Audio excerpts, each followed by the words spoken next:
Hola.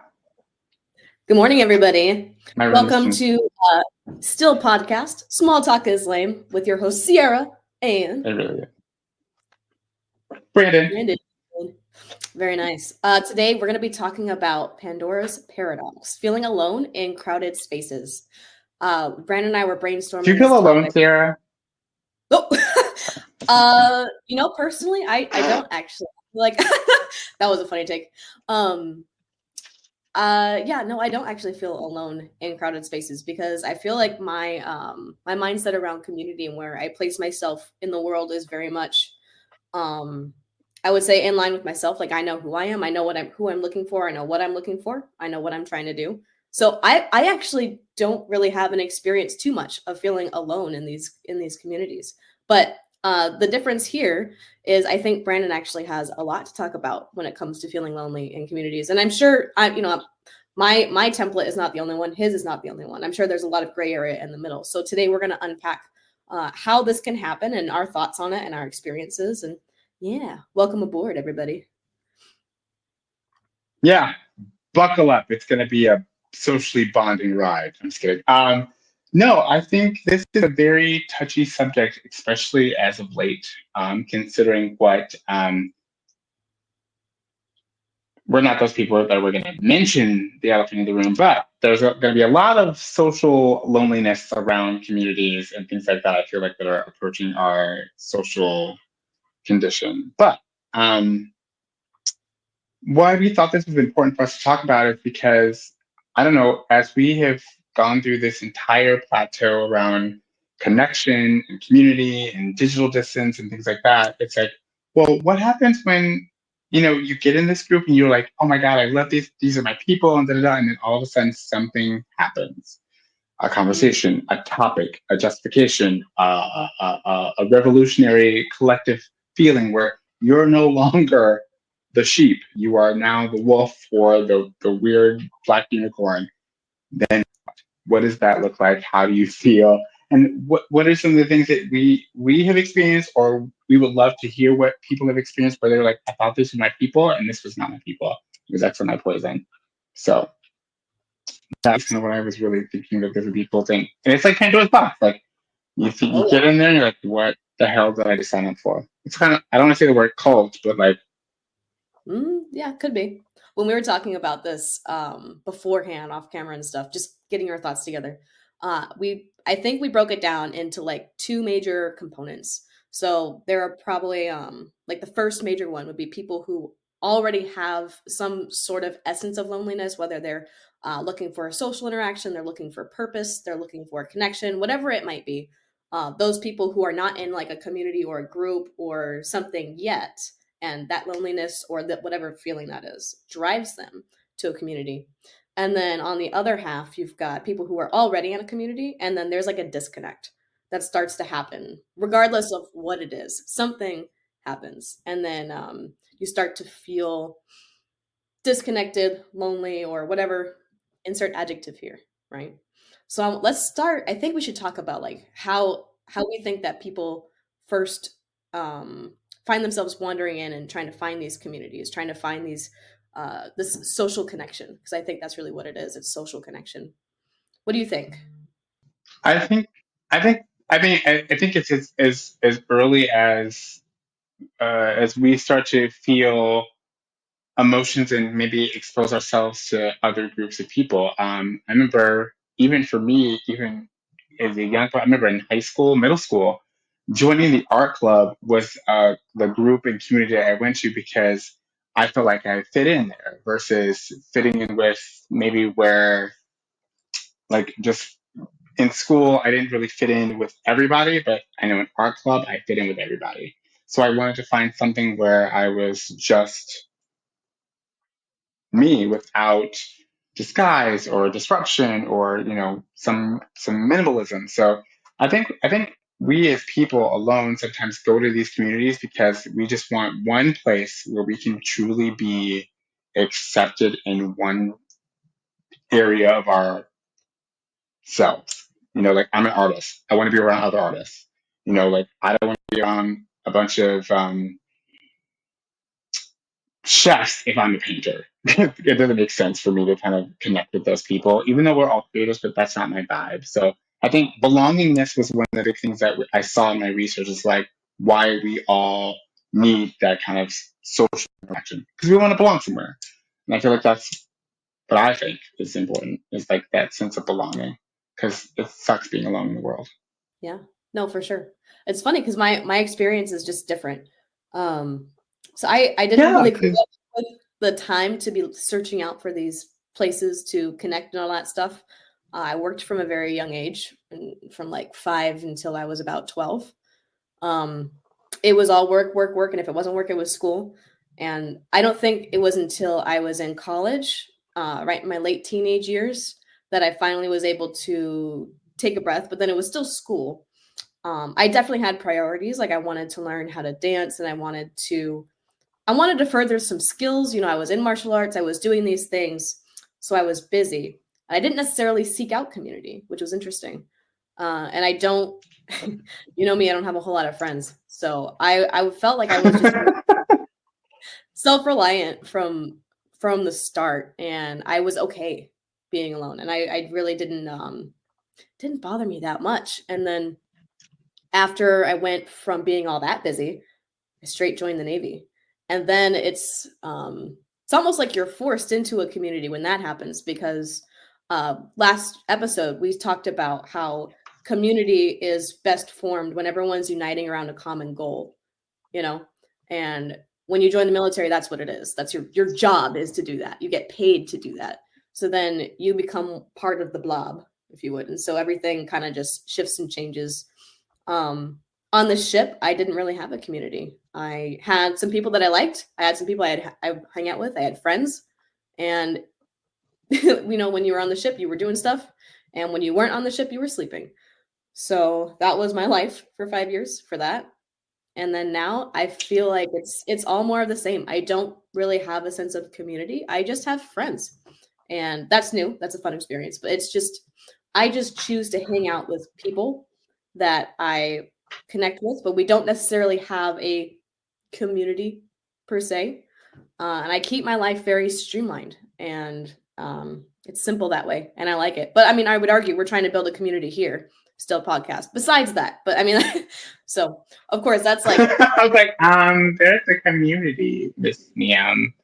Um, it's funny because in the whole spectrum of the science around loneliness or why the human condition does not thrive in solitary or just one with the world. Some of it's psychological, some of it's emotional, some of it's economical. There's all these reasons why we all come together as a human being or human species. I think it's interesting to hear that, even after you were no longer in a place where that access was not even an option for you, that you were like, I'm still good, thanks. Like you're like, even though I was raised with just as being homeschooled and I really had a lot more different experiences around exposure, peer pressure, this, that, and the other, even after all of that, you were still like, even though you're like, oh look, these are all the things that I could now do, you're like, no thanks, I'm good.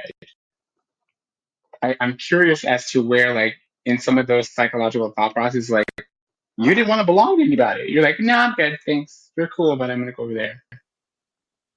I guess the for me it wasn't that I was trying to distance and like I don't want this, I don't want that, I'm good, I'm good, I'm No. good. Mhm. It wasn't any of that. I guess I just had a strong sense of independence. I didn't feel, you know, like when I wanted something, I went after it. You know, if I was looking for if I was looking for like a romantic connection, I knew what I needed in that lane, and I could pursue that. Mm. And you know, eventually I met my husband, and we're amazing right now. So like that's checking the box. That's fine. If I wanted something social after work, if I wanted to do this, if I wanted to do there was just I was very good at compartmentalizing my needs, and then I would drive and like go after them, and I would satisfy it, and I guess I was just very efficient, but I wasn't really immersed in a community. I've never been part of like a huge group herd, other than I think in the military. And I think part of the reason for that is I tend to sort of be like the black unicorn, like you said earlier. I Mm. always seem to be the one that is disconnected because I'm always looking for goal. I'm looking for intent. I'm looking for purpose. I'm looking for these things. And then if I see something and I see that there's like a group formed around it, it's like, oh, cool. And then I'll just drive. I'll just go. I'll head towards that aim. It's like, we're trying to do this. Let's do this. And then everyone else around me is like, we're not that serious. And so then it's like, Um, oh, you're saying one thing and doing another. Okay. And then there's no value to that for me. And so I go, okay, next. Like I just move on. No hard feelings. It's like I think that's really what it was. it's so funny that yet again I'm going to bring up this story. Perfect example from if anybody doesn't have, if you're new to our show, if you're new to what we're doing here, season one, I talk about how Sierra and I like met. And to her point, because I love to make sure we call to action, Sierra is literally the person who was like, we talked about this idea, we met in a group setting, and we are like, this would be a really cool podcast idea. And then I started talking about logistics and things like just preliminary things that I would do just in my thought process. And I shit you not, people, she was like, okay. She called me like the next, like that day on Monday when I said, oh, let's talk on Monday and da da da. Now, I know in my mind I was not doing lip service. I had already approached this conversation with someone else previously about like, let's do a podcast, da da da. And it didn't go anywhere. And here she was on the dot, on the nine, like, so, what about the podcast? And that was like her legit thing of being like, when she says she wants something, she goes after it. Now, the funny thing about how this ties into the topic of loneliness and being within a community, I think Sierra, you have to be the weird bird in the room here because I have not met many people who are like, I will go after, like, if I want to be in our club, I will go find an art club. I won't wait for an art club to pop up. I will go find one or I will, and that I almost, is it safe to say that you'll make one? 100%. Well, and Like, I think okay, that's sort of that's how when I was breaking this stuff down, I think the biggest as far as like for people who are, let's make it simple, people who are already in the community. I think the number one disconnect, or sorry, the number one cause for disconnect, maybe like in general, of course I'm generalizing here, is when people have perceptions or things that they think that they want, whether they know that or not. There is certain perceptions that might be in place, and then somehow that is not getting met. You know, like there's some kind of dissonance there. Whether they joined for one reason, and then they realize when they got there, they're like, oh, actually, I needed this. And then maybe now that like, community okay. goal, and it doesn't have to be anybody's fault. It could just be like maybe you didn't even know what you needed coming in, and you were just kind of flying by the seat of your pants, and you're like, this looks cool, and you go in, and then things aren't what you need, and I think that's okay. And the problem I think is when people there is a like when they know that you're saying one thing and doing another, and then you choose to not change, and you still want to be part of this community, and it's not fruitful. Like I think that's one of the big disconnects. I feel like it's a huge disconnect. I also think it's a double-edged sword because where did that mutation happen? Is it because when a person who is feeling lonely finds a sense of belonging and connection, and then that connection then shorts, or it's like, this was not what I thought it was, does that then reactivate, if not exacerbate, that person's loneliness again to where now they either become a chameleon and compromise to be in a community just to feel that element of belonging, or that self-identity change? It's almost like everyone's drinking purple.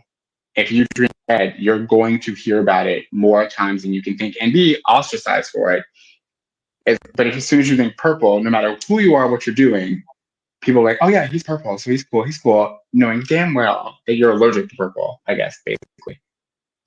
Well, I would argue, and perfect example. Why would you stay there?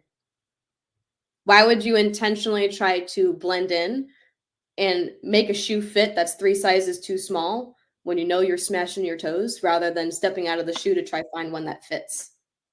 To me, that doesn't make Because any the sense. premise of loneliness, of course, to a person who's like, I would rather find my own conviction, it doesn't make sense to you. But I'm thinking about the people who are like, I don't like walking around here with one shoe, period, but I'll put on these two small purple shoes to walk with other people at the sacrifice of my own loneliness.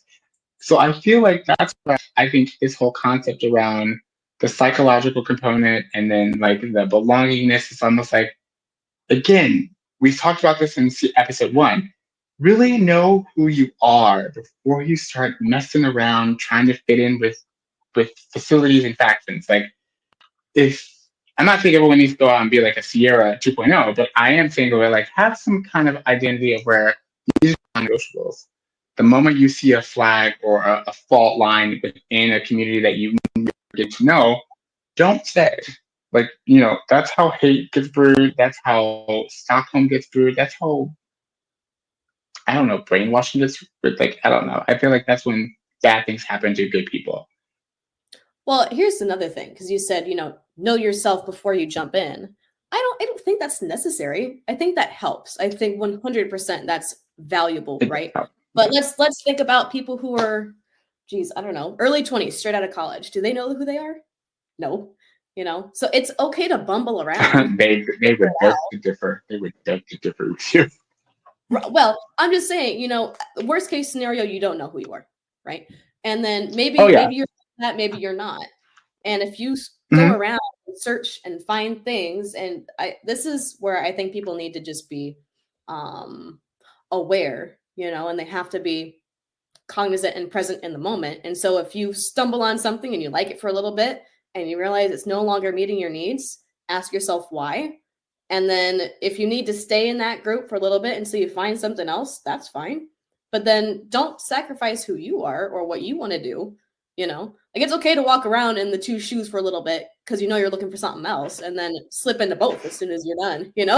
I think it's totally okay. And the problem is when people either don't want to change or they're not aware enough to realize when they're in a situation that's no longer doing them any good or in a community that's no longer serving the purpose they need. You have to be willing to Mm-hmm. change. And if you're bumbling around blind while you do it, but then you end up in the right place, that's fine. But you have to be aware through the whole process. I think that's a really important part. And there is some bravery that is required to do that. And I think you'll get to know yourself more along that process, you know? And it's hard, but I think that's probably an ideal way to do it. Yes. Can we time out really quick? Because two Yeah. things I want to ask, two questions. A, do you feel like we're like really lighting this topic on fire? Lighting it on fire? What do you mean? Like compared Like, to our first episode to this one, I'm like, do you feel like we're like at the same volume with this topic? I honestly feel somewhat underprepared. oh, I underprepared? do, and that's on me. No, why do Yeah. you feel underprepared? Tell me. Because feeling alone in a crowded space is a topic, but we're talking about all the components around the psychology around loneliness. And then at no point, I feel like, I don't know. I feel like we're all over the place. And I'm like, ugh. Our other episode was so clean, and I feel like I just doing all this jumble. I don't know. Take it Tell me easy. what you would like to pick up. Tell me where you feel like your last route was where you felt confident, and let's go from there. Feeling alone in the crowded space, I feel like sometimes it's not so much in community. I feel like it's why we go to communities that make us feel that so we don't feel alone in crowded spaces. So maybe that's the narrative I want to pick it up from. Okay. Because, Pandora's paradox is when you go like actually better yet, Sierra, like what happens when you have gone into like situations in the military where you were the only woman in that unit at the time or in that situation or scenario? Oh, remember that story you told me when you went to China or Thailand, and you were Singapore? like, I'm the only, yeah, when you were the only woman in that environment, and you're like, something's about to go, I'm about to get Oh yeah. hostile, kidnapped. Yeah, yeah, yeah. Yeah, like Okay. that feeling, like it's like that's what I'm getting with like feeling alone like that. We're like, what do I do? Like, Okay. That's I would like to draw a very distinct tie to that. mhm. So you just asked me to bring up a story where I intentionally, against better judgment, put myself in a place where I was actually in danger when it came to human trafficking because I had been deployed for like Oh, 6 months. You just went out the window. yeah, And then, no, okay. but hold on, there's a point here. I think that's actually really important that you then liken that feeling to how you feel in a community where you feel disconnected. That's is that true?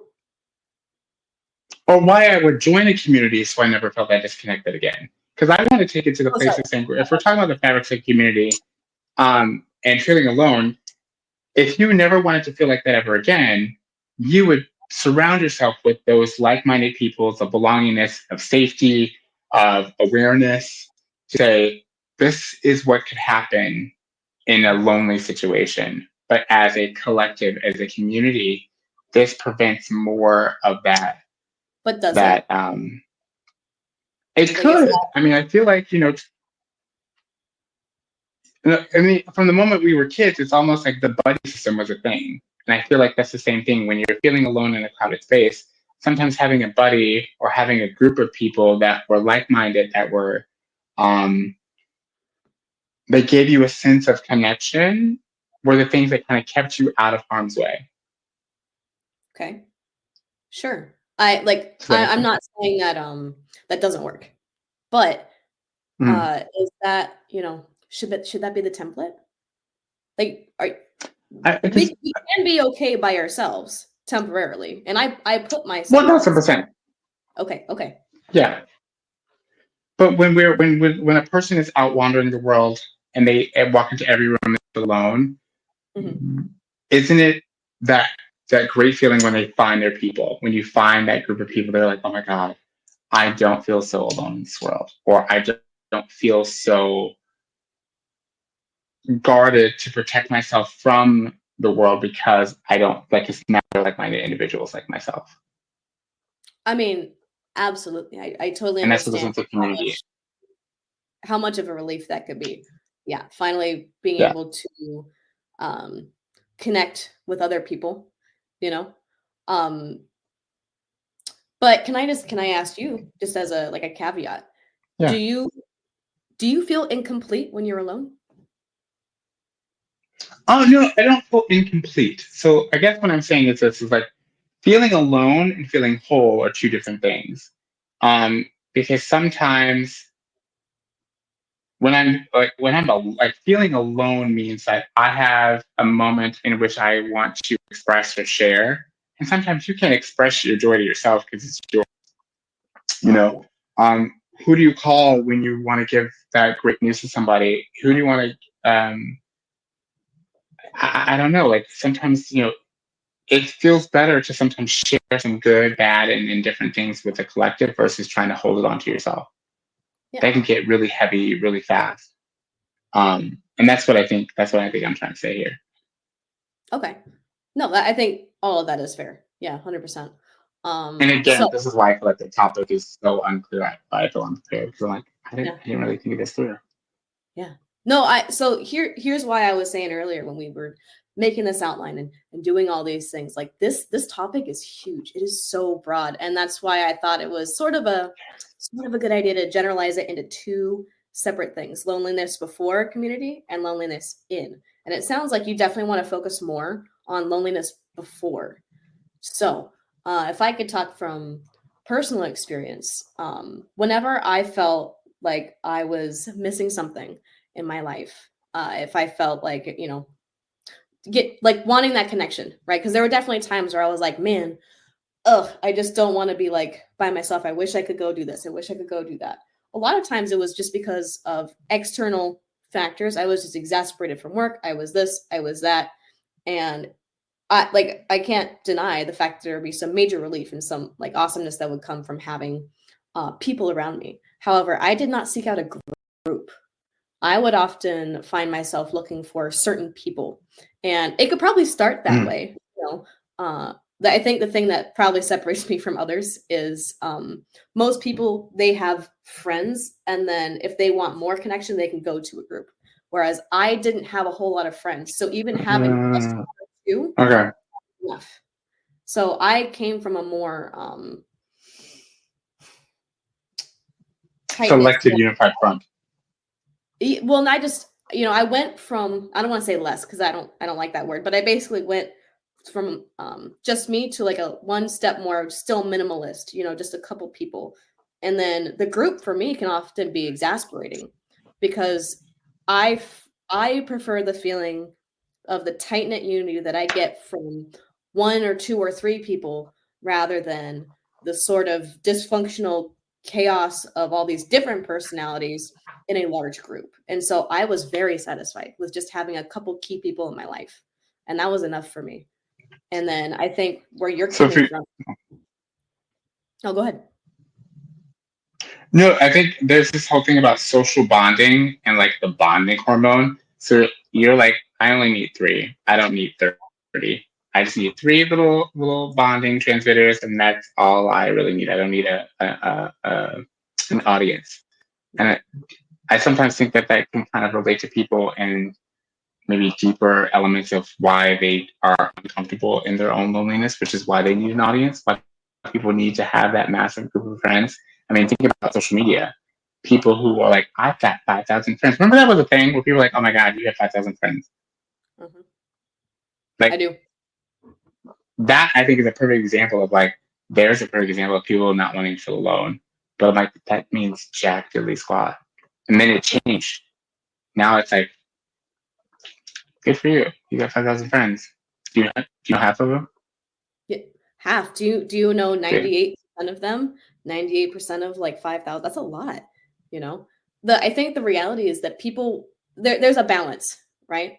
I think Yeah. this is where like the term community gets really messy. So, feeling alone in crowded spaces, this the name of this episode.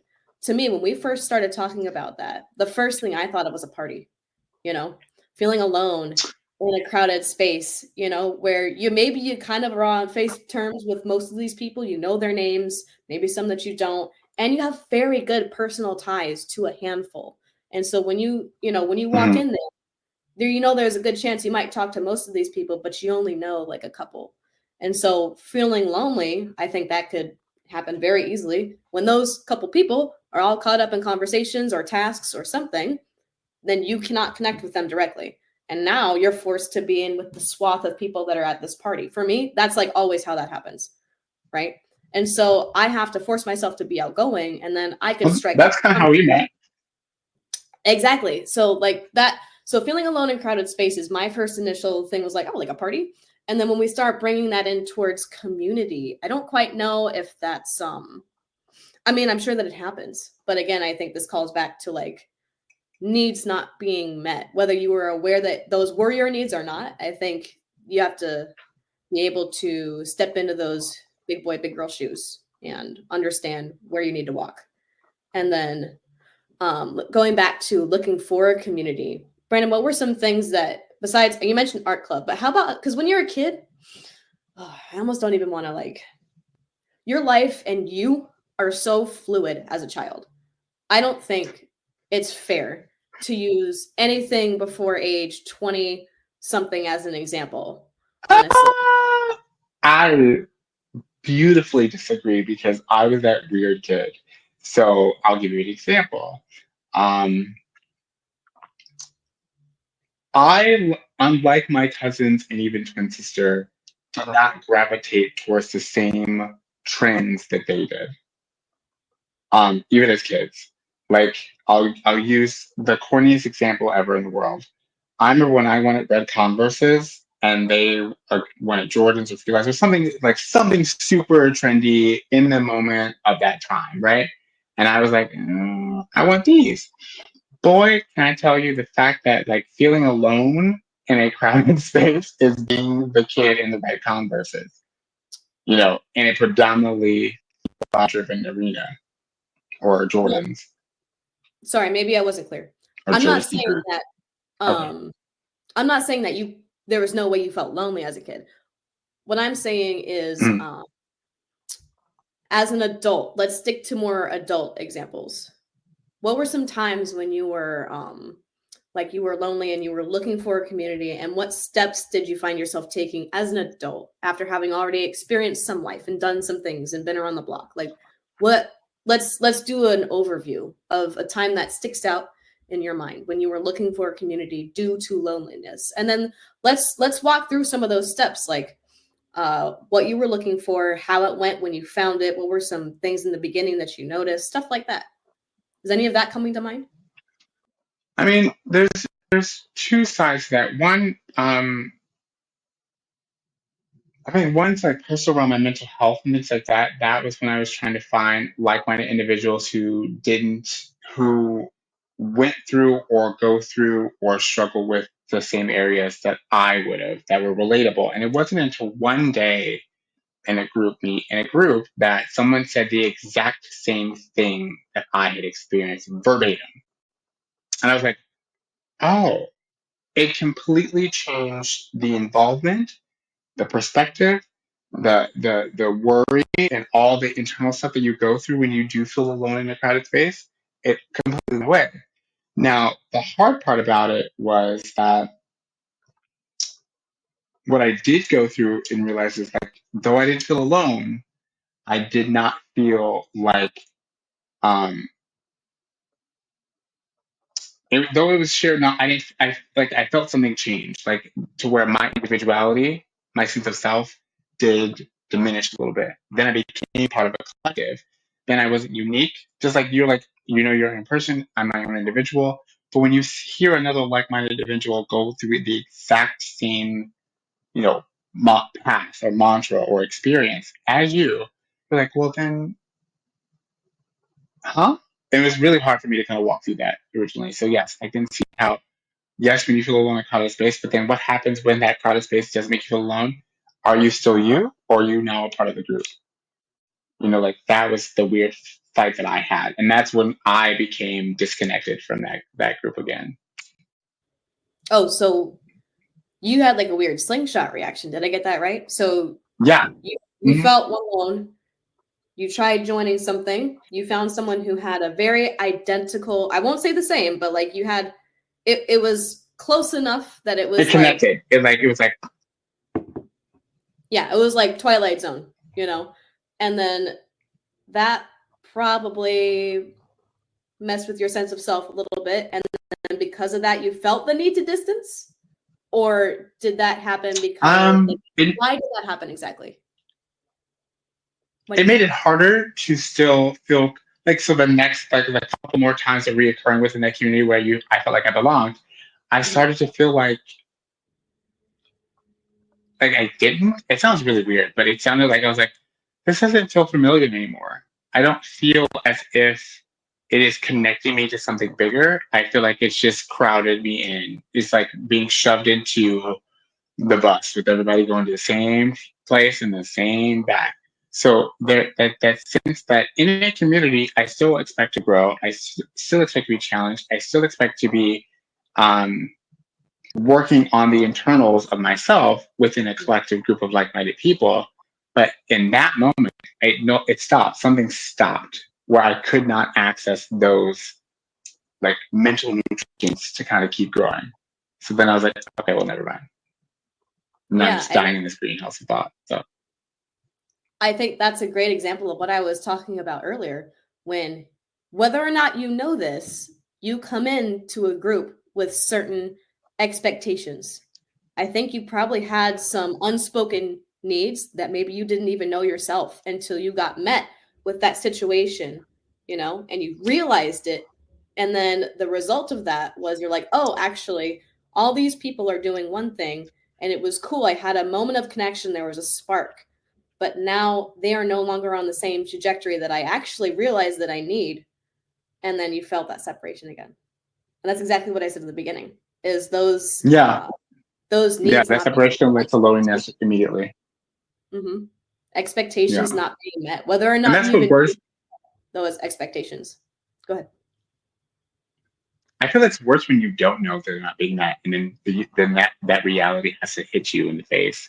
I feel like that creates a much harder external breakthrough to ever do it again, or to ever go back into the sense of thing like I want this then be alone in the world. I'd rather than just be um, not a part of the social learning and the culture. I'd rather not be about the shared knowledge and the collectiveness around it, because it's such a devastating reality when you are met with this was never what it was meant to be. So is it a lie? It's like you start to question like those elements of community again Mhm. all the time. It happens.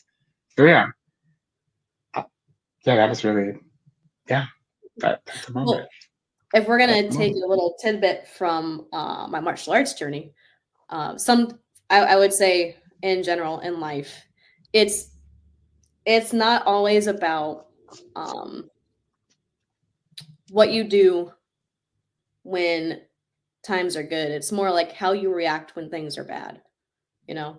And so if Mm-hmm. you got met with this difficult situation, it's more important to try to, focus on not necessarily focus on the positives, but like, okay, this happened.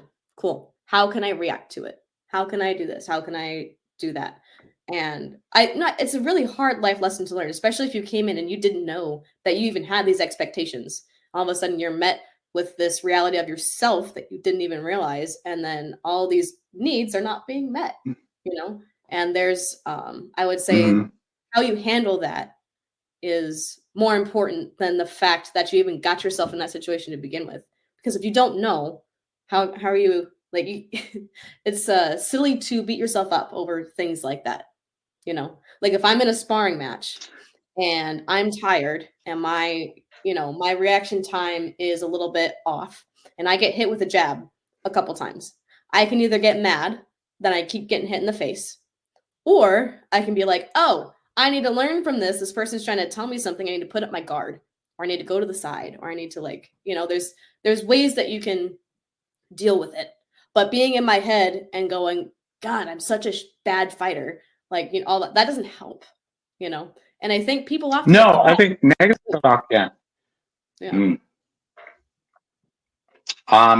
I think that loneliness can sometimes lead into legions of negative self-talk. It can lead into complete dismissal of how those communities or connections can save you from that or heal you from those.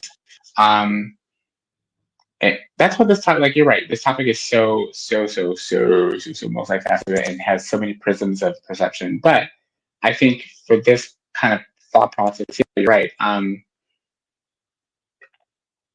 I would say to anybody who's going through the process of finding the people of their community and they are disappointed in what they have experienced, it does not take away the opportunity to experience something but more in tune with who you want and what you're looking for and your needs. As you said, like getting your needs met does not mean that you're going to have to fail or hurt to get them met.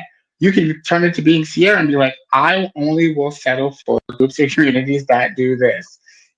I'm not going to just take it for face value or for the sake of what their sign says. That's just not how I'm going to roll. And then sometimes it takes some of that resilience for us to kind of go through. Like sometimes we have to be punched in the jaw so many times. Like, if you don't lean, you are not going to have a faith anymore. Um, and I think I've gone through that too. I think I've had to learn how to handle myself in a community or action or result of something that I could or cannot control. And if I could control it and I still controlled it, like I was trying to go north, but I wasn't paying attention and I ended up going south the whole time, all I can do is be like, Brandon, stop the car, turn around and go. But cursing out every fucking driver and driving all the way on the road and crashing the car is not going to change the fact that you went the wrong way. And I feel like that's what sometimes these communities go through when someone's like, I'm in the wrong line. Instead of just getting your ass out of the line and getting the wrong line, they create these levels of disruption, and then everything's all fucked up. And Hmm. that's yeah. And that's definitely one half of the coin. But then to circle back, I think there's also something to be said about communities that, let's just say that you are looking for group support for whatever reason, group support, a community for business, or for like, I would even consider probably something as small as like a running club. Like my husband loves being part of the run club, right? And if you had this is a good example because it's like very black and white. What would happen if he joined a running club that had this, it was a good presence on a social media platform where they're always trying to coordinate and be like, okay, we're going here this day, we're going here this day, it's going to be this many miles, we're going to do donuts after, we're like, that all sounds really great. And then he's like, oh, they're active, yeah, I want to join that one. And then when he shows up to the place and time that they said they were going to be at, this group of 50 is now like one or two, and then those people already kind of feel he can get the sense of them being like, oh, they're put out, they're the only ones in the group that actually run, and all these other people are posers, or maybe they only do it sometimes, or maybe they only do the shorter ones when my husband wants to do longer ones. Like that's happened. And so I think um there's also probably a lot of good intentions when you're looking for community, and then maybe you stumble on one that's not following up their words with the actions that would match it. And then when you get hit with that, that's kind of rude, and you're like, ugh, and that leaves a bad taste in your mouth. So I think there's this is why I think it comes back to the individual every time. If you're going to start a community, make sure that everyone's actually in alignment behind a goal and that people are backing up their words with their actions. And if they're not, there needs to be some kind of intervention. And it's not always a get out kind of situation. It's a, hey, I need to meet you where you are right now. Here's where this community wants to be. Here's our goals. Here's what we would like to do. And I see that you're just the energy is not matching right now. What's going on? That's actually something that the military does. I Let me rephrase.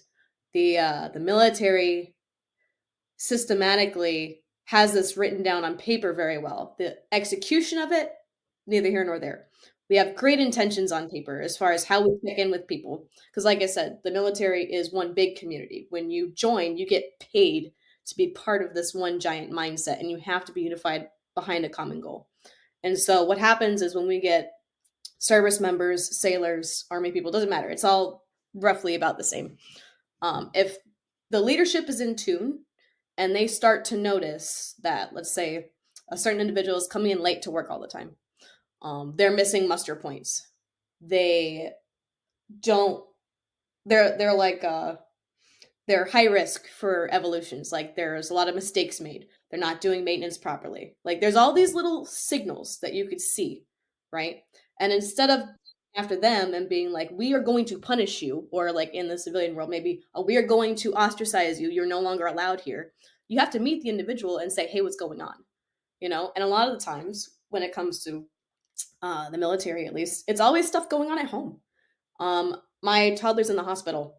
I'm going through a divorce. I just found out last night. My car got repoed. Like there's life, you know. Like I said, the military is just like such an oddball example. But the best thing that you can do when there's someone who's not meeting the overarching goal is you have to meet them where they are, figure out why, and then it could either be, not in the case of the military, but in the case of like a civilian community, maybe this isn't a good fit for you. Maybe you walked in and you didn't know your needs, and now you're kind of like, you got a bad taste, and maybe it's better if you leave. Maybe you need to go find something that actually meets what you need. Or maybe we can surround you and be helpful. Hey, you got your car repoed. I am so sorry to hear that. Do you need help getting to a place? Or can we meet in a different way that would allow you to walk to where we need to be? Or like, you know what I mean? Like there's all these things you could do to bring somebody up or to send them on their way to a place that could do them better service. And the problem is the mentality. Like I said, the military is not always the best at executing that kind of stuff. And I'm sure there's other people in the civilian world that would fall just as short because we're all human. Here's the thing. I think the people that are in charge of these communities, they always have to keep that mentality in mind. And that's part of like the culture war, you know? you have to instill that from the bottom up, grassroots. And it's important that everyone's on the same page, because then when these types of things happen, it's not a catastrophe. It minimizes damage and loss and risk to the individual, and then you can do what's best for them. Right. Man, that sounds like that goes into so many arenas of performance and self-realization and, leadership versus, I mean, that's a whole another episode, I would say, because those are traits of what makes a person who is in a place of power or a place of focus or a place of guidance. Like they should have that. Like that's a clear identifier. So being like, look, you need to be able to know when time to ship up, ship out, coach up, coach down, um, to stop, edit, revalue, compromise things that are responsible for collective, whether it's components of work, whether it's components of community, hell, whether it's tools and things to help build something forward. Like you got to know when it's time to go or stay, regroup, I would Right. say. Yeah, this episode Yeah. went a little all over the place. I feel like we touched on a couple different ones actually. And that's okay. Yeah, I honestly think, yeah, I do. I think we should probably pull this and find little tidbits, but I do probably think we should do a reshoot because I feel like I'm all over the place with this thought process. And I don't know, it's because once I got my ideology behind why I think loneliness is not a catalyst to, like, community is solvent that some people use to help with loneliness. It is not becoming lonely in a community. Okay. I think that happens afterwards. And I think to your point, I think what it's not loneliness that happens, it's literally saying your needs were not met in this group. How do you not corrupt, catastrophize, or destroy that community's, center because you didn't get your needs met? Because I feel like that's the side that we didn't talk about. That's Pandora's box. Like people who get in these groups, their needs aren't met and they just completely destroy it. They erupt. They completely advocate and create adversity within it. And that's where I feel like my thought process was going in this narrative when I said, let's do Pandora's box. Okay. Not Well, like I have it when I have like 2 minutes left. no, here's the deal. I think this episode was not a waste, and I think we don't need to reshoot this because I'm sure if we're talking about creating the still community, we're not perfect. There's probably something that you said and something that I said that someone needs to hear.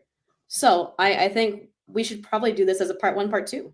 So for all the viewers, whatever we just had in this episode, maybe it wasn't the most succinct, most streamlined message, but I think this was a great example of what. And we were working on it. Yeah, we're working on it, and this is a great example of what it looks like and how this is all what still community is about. Keeping your ego out of it, modeling what it looks like to have these hard conversations, keeping an open mind, and understanding when you're just in a different place and you're like, you know what? I came in this and I didn't even understand my own thought process on this, and that's okay. I don't hold that against Brandon. I don't hold none of that. This is a learning experience, and I think she never does. It's about the attitudes that we have when we're met with these situations. And so I think this was actually a great example of the still mindset. And I love this episode. I think it was fantastic. And we will do a part 2 that gets more into what Brandon was talking about after he did his realizations. And we will dive even more into what Pandora's box will be. Yeah, I think that's important. I think you're right. As Sierra and I continue to with each other and develop the bond around our friendship, I still to this day am this girl will never look at me like I'm crazy and be like, why is your head on backwards? She'll never make me question my presentation of self. Which always makes for great content, as you guys have seen. But I do think it's important that, as we think about part 2, I mean, sometimes these topics come to us and we get really fired up about it, and then life happens, and then we start to really relive our memories with you guys on camera. And I think I did. I think I relived a couple memories of what sometimes feeling alone does, and how I conflated the two with being a community versus becoming of a community. So yeah, it was really interesting. Yeah, and I think that's a completely human and normal response. And who would we be to cut that out of our viewers? You know, this is part of the journey. And so we will be back for this episode. This should be releasing, I think, like next week. And so let's see, Oh, probably before we go, what? Sarah has managed to put us on Apple Podcasts. We are on Apple Podcasts. We're on iHeartRadio. iHeartRadio now. We figured out the magical mazes. We'll have a shout out to someone if we once we get approved for that. But we had help and it was amazing. And I'm grateful to that person. They know who they are. Thank you so much for getting us to that place. But now we're on all those additional platforms, which I think we'll try to get into the links below. But check us out if you iPhoners. Now you don't have any excuses. Oh yeah. We'll be back probably right before Thanksgiving for part 2 of Pandora's Paradox. Oh, Until then, that's right. we'll see you All guys right, later. turkey. Bye, guys.